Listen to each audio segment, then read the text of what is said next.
on dit que oui, l'image a une importance. Oui, pour les gens qui sont limités. Mais au-delà de l'image, il faut voir le résultat.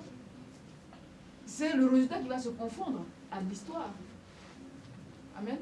Donc ça veut dire que quand tu marches, il faut marcher pour que les gens parlent du bien de toi quand tu n'es pas là. Même ceux qui parlaient mal de toi, avec le temps, ils seront confondus. Ils diront par rapport à la personne qui... Aujourd'hui, qu'est-ce que les gens disent? Les gens maintenant comparent ce qui se passe.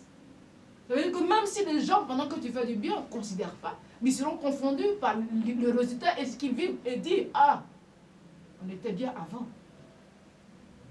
Est-ce que vous comprenez? Donc ce n'est pas le moment qui compte. C'est comment tu utilises ta foi. Déborah savait que Dieu lui avait remis. Déborah savait que c'était Barak que Dieu avait appelé pour agir. Dieu n'appelle pas n'importe qui. Dieu n'est pas un Dieu qui se refait à l'apparence. Il n'est pas un Dieu de favoritisme. Même quand tu es faible, il faut dire merci. Seigneur, fais de moi la personne que tu désires, puisque tu m'as choisi. Et Dieu lui-même, il fait en sorte que les gens puissent te rejeter pour mesurer ta foi. Pour mesurer ta capacité à agir. Est-ce que réellement tu mérites ce qu'il demande de faire? C'est ta résistance. Et ton travail qui va permettre toi-même de savoir que tu es capable de faire. Parce que toi-même, tu t'éprouves. Alléluia. Déborah a été celle qui a amené le peuple à la victoire, pas directement, mais par la révélation qu'elle a reçue. Elle a été l'instrument. Chacun de nous a un instrument de Dieu, mais pourquoi? C'est ce que nous devons nous demander individuellement.